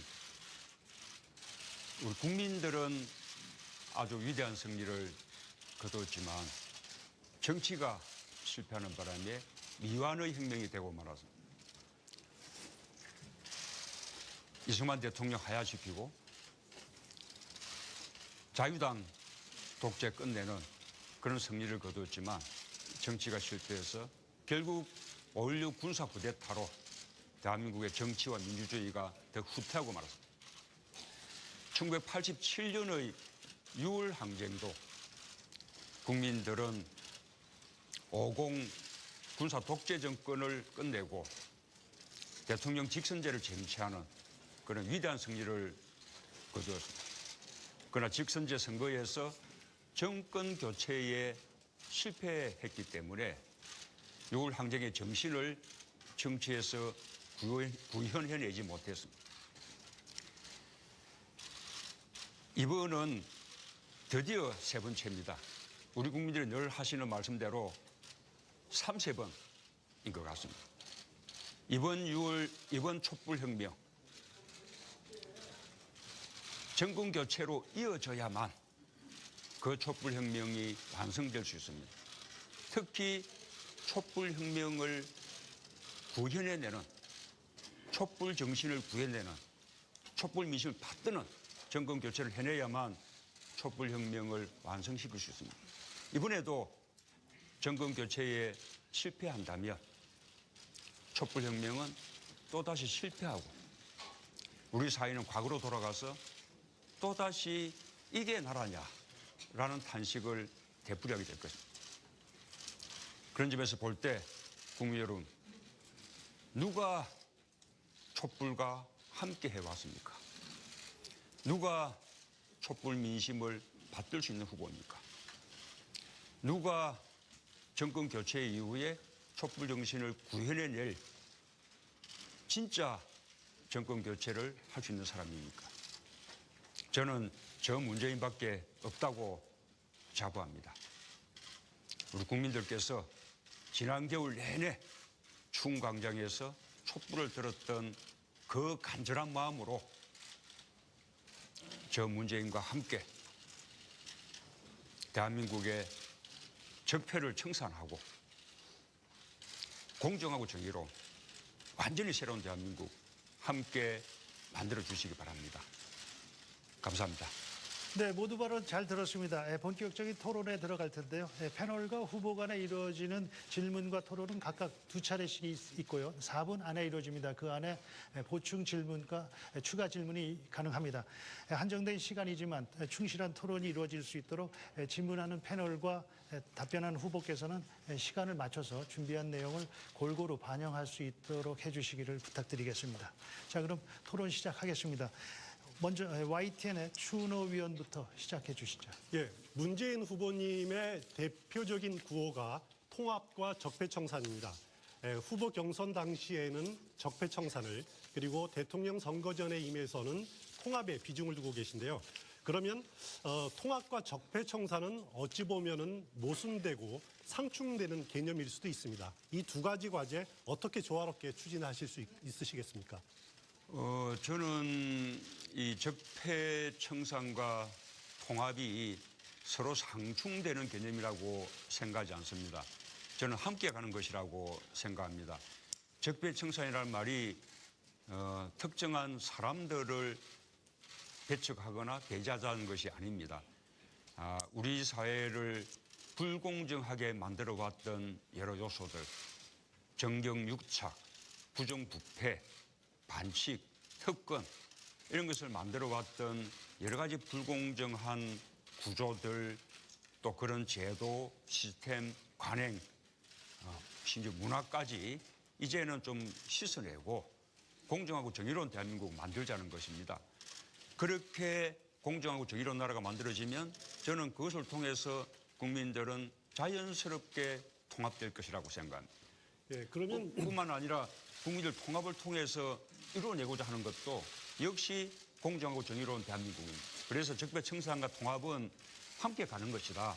동전의 앞뒷면과 같은 것이다. 그렇게 말씀드리고 싶습니다. 예, 그 적폐청산하면은 떠오르는 것이 노무현 전 대통령 시절에 추진했던 과거사 청산 작업입니다. 당시 친일 잔재 청산, 그리고 군부 독재 시절에 자행됐던 그런 국가 폭력에 대한 대대적인 과거사 청산 작업이 진행된 적이 있습니다. 그것을 연상하면서 보수 정권 9년을 지나면서 이 과거사 청산 작업이 흐지부지 됐다라는 시각도 존재하고요. 또 과거사 청산 작업이 국민들을 분열시켰다라는 그런 비판적인 시각도 분명히 존재합니다. 문 후보께서 말씀하시는 적폐청산은 이런 과거사 청산 작업을 재개하겠다, 그런 의미도 담고 있는 것입니까?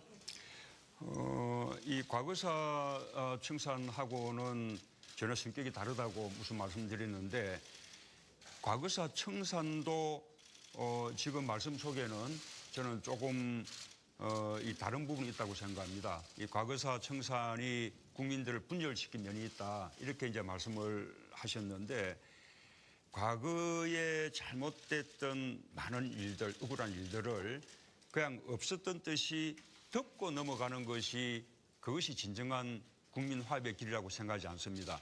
그런 사건들에 대해서 진상을 제대로 규명하고 억울했던 사람들에 대해서는 명예를 회복시켜주고 필요한 국가가 적절하게 보상하고 그렇게 진실을 규명한 위에서 역사적인 성찰이 있어야 저는 진정한 이 국민 화합이 있을 수 있다고 생각합니다. 그래서 그때 과거사 청산 기구의 이름도 진실과 화해위원회였습니다. 진실을 통해서 화해를 추구한다는 것이죠. 그게 남아공이 똑같은 방식으로 과거의 일들을 덮고 넘어가서 국민 화합을 이룬 것이 아니라 이 백인들에 의한 여러 가지 흑인들에 대한 잘못됐던 일들을 제대로 진실을 규명함으로써 그 토대 위에서 흑백의 통합과 화합이 이루어졌던 것이거든요. 그것이 과거사 청산의 목표였다라는 말씀을 드리고 과거사 청산은 그런 개별 사건에 대해서 규명하는 것입니다. 그러나 지금 제가 말씀드리는 적폐청산은 하나하나의 사건을 다시 조사해서 뭔가 문책을 한다거나 그런 뜻이 아니고 아까 말씀드린 대로 우리 사회를 아주 불공정스럽게 만드는 반칙과 특권이 행행하는 이렇게 만들어 왔던 여러 가지 구조들, 시스템들, 관행들을 이제는 조금 그 자체를 청산하자는 것이죠. 예. 예, 통합에 대해서 한번 여쭙겠습니다. 문 후보께서 말씀하시는 통합, 당장 통합 정부를 통해서 그 인선을 통해서 구체화되지 않을까라는 생각이 듭니다. 인선 기준으로 보수와 진보를 뛰어넘는 통합 정부 이렇게 구상을 밝히신 적이 있는데 그러면은 이 통합 정부에 문 후보님의 경쟁자인 안철수 후보의 국민의당까지도 포함되는 것인지 아니면 문 후보께서 적폐 세력으로 지목하신 그 자유한국당 소속까지도 포용하는 개념인지 궁금합니다. 우리가 통합을 이야기할 때 자꾸 이렇게 정치 세력 간에 어떻게 손을 잡을 것인가라는 관점으로 뭐 다들 말씀하시는 것 같습니다. 그러니 자꾸 이제 연정 이야기도 나오고 뭐 그렇게 되는데요. 저는 통합은 정치 세력 간에 뭐 손잡는 것이 아니라 국민들이 통합의 대상이라고 생각합니다. 지금까지 우리 사회는 국민들이 이념적으로 보수냐 진보냐 이렇게 너무 이렇게 분열되어 왔습니다. 지역적인 갈등을 통해서도 또 분열되어 왔습니다. 세대 간에도 또 노소 세대 간의 분열이 극심합니다. 심지어 뭐 근래에는 종교 간의 관계에서는 개성공단을 제기하고 또 금강산 관광도 제기할 수 있다고 생각합니다. 그래서 그 점에서 저는 북한에게 여러 차례 경고했습니다. 지금 다행히 태양절 또 인민군 창건일이 그냥 지나갔습니다만 어쨌든 아직도 6차 핵실험 여전히 가능성이 남아 있습니다. 만약에 북한이 6차 핵실험을 강행한다면 이 적어도 남북 간에 적어도 상당 기간 동안 대화는 불가능해집니다. 그러면 우리가 5년 단임 정부라는 것을 생각하면 다음 정부에서도 남북 관계는 개선된다는 것이 사실상 어려워진다는 이야기입니다. 그것은 북한을 그만큼 더 국제적으로 고립시키고 또 북한의 체제가 그대로 유지될 것이라는 그런 식의 보장을 더 희박하게 만드는 북한 스스로가 고립과 어려움을 자초하는 길이다라는 것을 제가 강력하게 북한에 대해서도 경고를 해두는 바입니다. 네, 한 차례 이제 질문 답변이 돌아왔습니다. 이제 후반부 패널들의 두 번째 질문들 하실 텐데요. 압축해서 좀 부탁드리겠습니다. 자, 이번에는 SBS 임광기 선임 기자 먼저 해주시죠. 네, 가장 핫한 이슈 중에 하나인데요. 사드 문제를 빼놓을 수가 없을 것 같습니다. 잘 아시겠지만 어제 새벽에 경북 성주에 배치가 됐습니다. 자, 문 후보께서는 대선 앞두고 왜 이렇게 서두르는지 모르겠다. 그리고 차기 정부에 맡겨야 한다 하는 기존 입장을 계속 고수하셨는데 자, 미국 측에서는 빨리 배치시키고 또 가동에 들어가겠다 이렇게까지 이야기를 해놓고 있거든요. 10여일 뒤에 대통령이 만약에 되신다면은 다 배치가 되고 가동까지 들어갈 거를 어떻게 하셔야 됩니까? 다시 미국한테 철수시켜라 이렇게 이야기를 해야 되나요? 어떻게 될까요? 우선은 그 외교는 또 주어진 현실의 토대 위에서 또 가능한 외교를 하는 것이죠. 지금까지는 사드 부품이 반입됐다는 것이고 또 반입된 부품 중에 일부가 드디어 이제 성주 골프장까지 또 들어갔다는 것인데 그렇게 부품이 옮겨졌다는 것하고 그것을 설치하고 운영한다는 것하고는 또 차원이 다른 문제라고 생각합니다. 아직도 환경영향평가 이루어지지 않았고요. 뭐 주민 설명회도 이렇게 충분히 되지 않았죠. 어쨌든 앞으로 다음 정부에 이렇게 넘어서면 다시 그 문제에 대해서 미국과 또 한편으로는 중국과 그리고 또 그것을 카드로 북한과도 이렇게 대화할 여지가 남아 있고 또 국내적으로도 국회 비준을 비롯한 그런 공론의 과정을 밟을 여지가 있다고 생각합니다. 저는 우리 미국에 대해서도 이렇게 말씀드리고 싶습니다. 과연 미국이라면 이런 문제, 미국 의회의 통제 없이 정부가 독단으로 강행할 수 있겠습니까? 저는 그렇지 않을 거라고 생각합니다. 당연히 의회의 승인을 받을 것이고 사전에 의회와 충분히 협의할 것입니다. 우리 대한민국도 민주주의 국가입니다. 민주주의 국가로서 사드 배치에 앞서서 국내에서 민주적인 절차가 필요하다라는 점에 대해서는 저는 미국도 인정할 것이라고 저는 확신합니다. 제가 대통령이 되면 그런 점을 놓고 트럼프 대통령과 대화해서 그 문제를 순리적으로 풀어나가겠습니다. 그래서 한편으로는 우리 안보도 지키면서 또 한편으로는 대중관계의 훼손도 막아서 국익을 지켜내는 그런 합리적 결정을 해낼 것입니다. 문 후보님 혹시 이제는 코리아 패싱 아셨습니까? 며칠 전에 토론회 때 유승민 후보로부터 코리아 패싱 모른다고 좀 난감해 하셨는데 알고 보니까 미국 사람도 모르는 국적 불명의 용어던데요. 자, 결국은 한반도에 한국이 없는 이른바 남한 왕따죠. 이 핵 문제라든가 한반도 문제에서 우리만 지금 소외가 돼 있는데 이거 어떻게 해야 됩니까? 특히 이 한미일 중러 이 4대 강국들하고 외교가 사실상 굉장히 불편한 관계가 지금 계속 이어지고 있거든요. 자, 집권 후에 외교 문제에 대해서는 어떻게 생각하시는지 말씀. 그래서 적어도 한반도 문제만큼은 우리가 주인이다. 우리가 주도해야 된다라는 분명한 자세가 필요합니다. 과거에 김대중 노무현 정부 때 미국이 우리를 무시하고 대북 정책을 일방적으로 펼쳐나가는 것을 보신 적이 있습니까? 이런 코리아 패싱을 만들어낸 것이 바로 이명박 박근혜 정부입니다.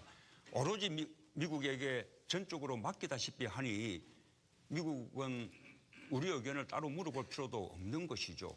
우리가 북한하고 활발하게 대화하고 있으면 미국이나 중국은 우리가 북한하고 어떠한 접촉을 하고 있으며 어떤 대화를 나누고 있으며 어떤 진도를 내고 있는지 그에 대해서 우리에게 정보를 의존하게 됩니다.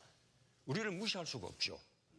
우리가 미국이나 중국에게 더 중요한 정보를 제공할 수 있을수록 미국이나 중국은 우리를 더 중요시하면서 자신들도 가지고 있는 더 중요한 정보를 우리에게 제공해 줍니다.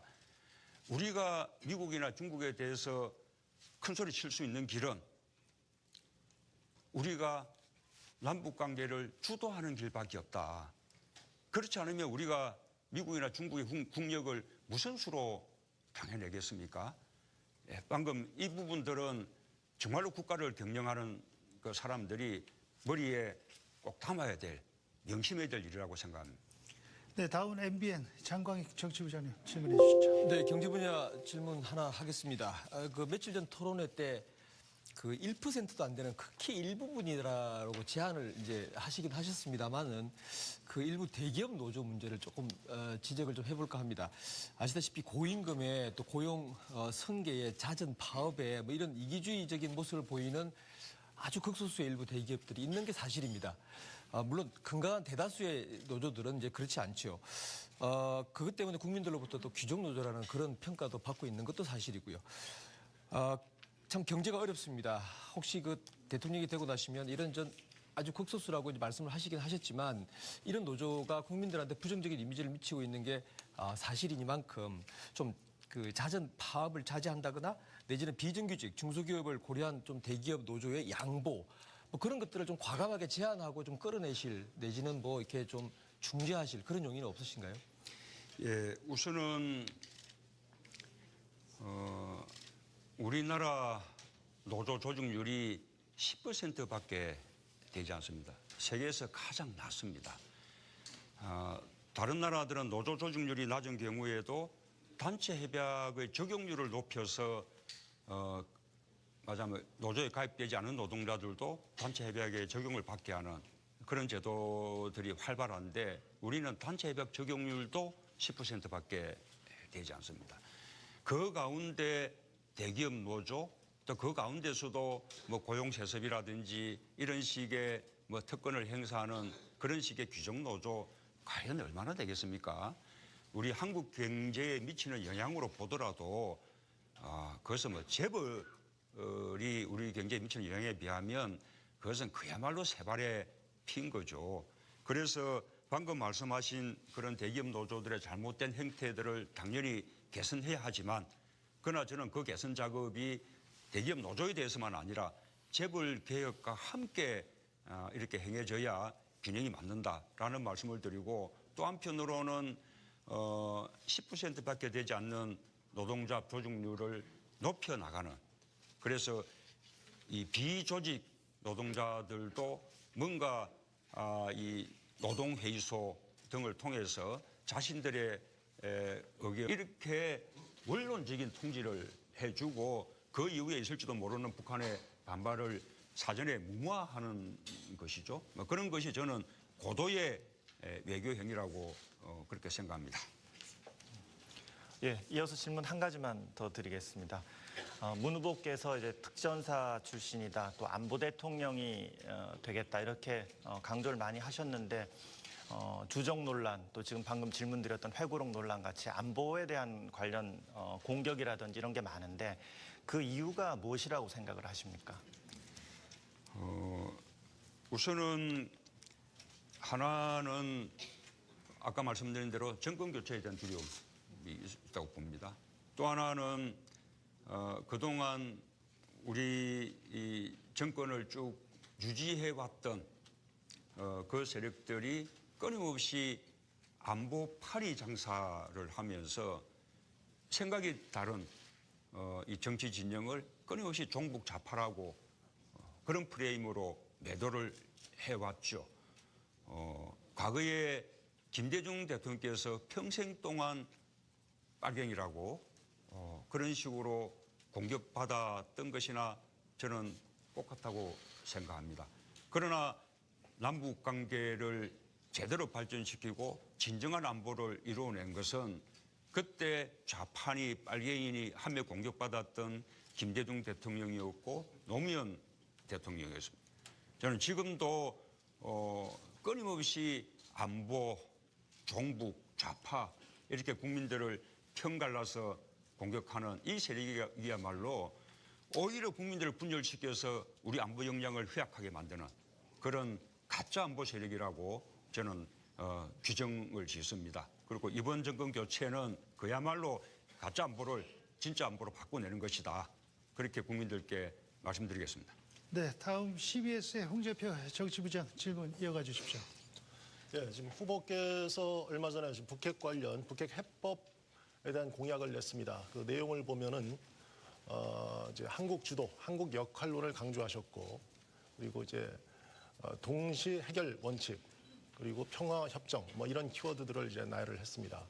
과거의 시각으로 보면은 매우 이제 과감한 그런 해법이고 현재 어떤 대북 그 해법 기조를 이제 크게 바꾸는 대전환적인 그런 공약인데요.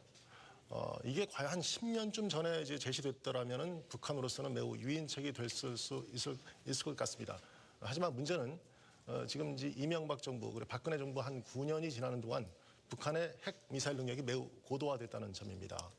북한으로서는 이제는 곧 이 실전 배치가 눈앞에 와 있는데 이 정도 갖고는 양보할 수 없다, 포기할 수 없다, 뭐 이렇게 나올 수가 있을 것 같습니다. 이에 대한 어떤 유인책 보관이 있으신지요? 우선은 북한 핵 문제 해결을 위한 그 측면에서는 이명박 박근혜 정부가 참담하게 실패했다는 사실을 우리가 인정해야 합니다. 실패 정도가 아니라 아무것도 한 일이 없었습니다. 북한의 핵 폐기 선언 없이는 아무것도 하지 않겠다라고 하니까 정말로 아무것도 하지 않는 가운데 북한 핵은 갈수록 고도화돼서 이제 실제 무기로서 우리를 위협할 수 있는 지경에 와 있습니다. 그 점은 미국도 꼭 같습니다. 지금 트럼프 대통령은 그때 미국이 취해왔던 전략적 인내라는 대북 정책이 잘못됐다고 그 방향 전환을 예고를 하고 있는데 물론 그 방향 전환 속에는 이제는 선제 타격이라는 그런 군사적 옵션과 함께 또 대화라는 카드를 이렇게 하고 있습니다. 저는 이 군사적 옵션은 실행하기가 어렵다고 보면 결국은 미국이 갈 수 있는 것은 대화라고 봅니다. 지금 미국이 하고 있는 많은 노력도 북한을 북핵 폐기를 위한 협상 테이블로 끌어내기 위한 노력이라고 저는 그렇게 거의 뭐 단언적으로 말씀드립니다. 우리도 마찬가지의 노력이 필요합니다. 그렇게 미국은 북한하고 대화를 도모하고 있고 작년에 이미 아시다시피 우리를 따돌리고 말하자면 세컨드 트랙 이렇게 고위급 대북 협상을 한 적도 있습니다. 지금처럼 우리가 계속해 나가면 우리는 북한과 미국 간의 논의의 구경꾼이 되는 것입니다. 또 미국과 중국 간의 논의에서도 우리는 구경꾼 역할밖에 못합니다. 그래서 이제는 우리가 주도해야 된다는 것이고요. 결국은 다자 외교를 통해서 북핵의 완전한 폐기로 가야 된다고 생각할 때 그 다자 외교에서 우리가 과거의 육자회담을 우리가 주도해서 9.19 공동성명을 이끌어냈듯이 그 다자 외교 틀 속에서 우리가 주도해 나가야 된다는 말씀을 드리고 아까 말씀드린 대로 북한 핵의 완전한 폐기와 평화협정 그리고 북미 관계의 정상화 이것은 말하자면 포괄적으로 이루어져야 합니다. 그러나 한꺼번에 하기 어렵기 때문에 단계별로 말하자면 동시 행동으로 나아가야 되는 것이죠. 과거하고 달라진 점이 있다면 말씀하신 대로 북한 핵이 아주 고도화되어 있다는 점이 다릅니다. 그래서 과거처럼 곧바로 북한 핵 폐기로 가기는 쉽지 않을 테고 현실적으로 보면 일단 1단계는 북한 핵의 동결, 북한이 추가적인 핵실험을 하지 않고 북한의 핵을 고도화하는 노력을 일체 중단하고 북한 핵을 동결하는 조치, 그에 대해서 검증 가능한 그런 조치를 취해나가는 것을 1단계로 하고 그다음에 2단계로 완전한 폐기로 나아가는 이런 좀 단계별 접근들이 필요할 것이라고 판단됩니다.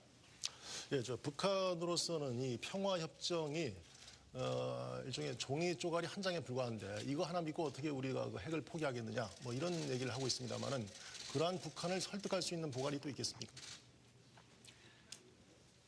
이 동시 행동마다 취해지는 조치들이 있는 것이죠. 만약에 북한이 우선 핵 동결하고 그 핵 동결이 충분히 검증된다면 그러면 거기에 상응해서 우리도 한미 간의 군사훈련을 조금 조정하거나 축소한다든가 그렇게 상응하는 조치들을 단계별로 취해 줄 수가 있는 것입니다.